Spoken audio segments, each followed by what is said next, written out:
Hey Steve, it's Brian again. So I looked at your grip and read your notes and all that stuff, and the grip definitely looks better. So that's an improvement. I would just make sure in the right hand that it's in the fingers as well. I don't think there's an issue there, but um, yeah, I would just make sure. And then also, I wanted to talk about the club face.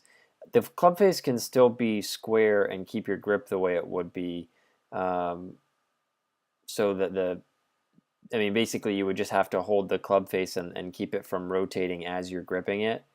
So as you see there, you put your hand on strong while the club face is really closed, and you could do that exact same grip while holding the club face a little bit more open or square. So all you would have to do is just come in and kind of hold it in place with your right hand. You can just kind of hold it down here for a second as you're placing your left hand on and keep the club face square like that. And the grip shouldn't be weak or anything, and the grip will be just as strong as it is, but the club face will be a little bit more square. And to your question, yes, whenever the club face is that closed, it's basically a drill that we like to do, and it's just the shut face drill where you kind of force someone to shift their path way out to the right by or in order to keep the face from being dead left. So the extra little lag that you're seeing in your swing here, or the extra forward shaft lean that you're seeing here, is really an illusion, and it's caused by the plane being shifted way out to the right. So again, what that does is just simply gives it the illusion that you're holding a lot more forward shaft lean. But if you were to tilt the camera, or not tilt the camera, but move it to be in line with that direction that you're swinging, you would see that there's not as much forward shaft lean as you think. Um, so yeah, it's not a bad drill at all. It's not a bad drill at all. But eventually, I would probably like to see the club face a little bit more square. I think that's probably why you were having some issues with your curve and stuff. Um, but again, I wanted to kind of start to talk about the transition move that we talked about in the past, and actually the last video, I think. And I kind of wanted to go back to the feeling of the wrist working a little bit different to start the club as well. So we're going to have a small backswing thought and also a small downswing thought. I think the backswing thought should be fairly good for you by now, or at least you'll have the idea of it and you can start to work on it fairly easily. And again, that's simply that if you were to place your right hand out in front of you as if you were going to shake someone's hand, the right hand can either work um, so the back of your right hand can work towards the back of your forearm, as if you were like putting up a stop sign, sort of. And then the other way would be kind of an up and down, a vertical motion, like you're going to give someone a thumbs up, or you're shaking someone's hand. That vertical motion. And what we're doing with a golf swing is a blend of the two.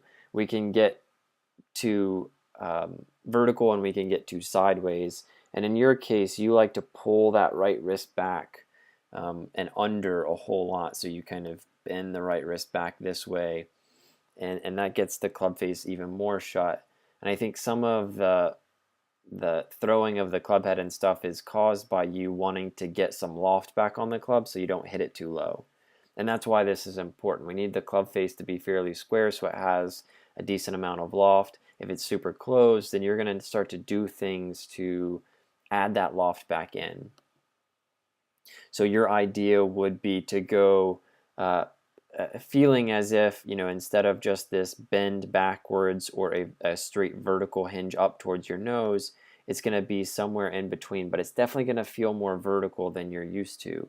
So that right wrist definitely needs to stop kind of, and you can see it here in your takeaway move, how you kind of push the handle forward, and then this right wrist will start to fold it back up towards your forearm, and that takes it really inside and very, very shut. So we kind of want to get rid of that and just kind of, again, feel this 45-degree motion of the right wrist. And then from there, and that is the lesser of the two in terms of importance. So I would rather you really, really focus on this transition move, but I think kickstarting it with slightly focusing on that right wrist, taking the club away differently is going to help. I want from here for you to really feel like the last lesson I gave you. You can go back to that and look at it. I want the club to almost feel like it's getting closer to you on the downswing, because if we look at this right from the get-go, this thing is starting to be thrown out, and by the time we get to you know, shaft parallel, the hands are only right here, and we like to see that much, much, much deeper. So basically that just means that the shaft angle is being thrown away super, super early, and we need to feel the opposite of that. We need to feel as if you're pulling the club into you, like the club head is kind of coming back to you as your hands are coming down.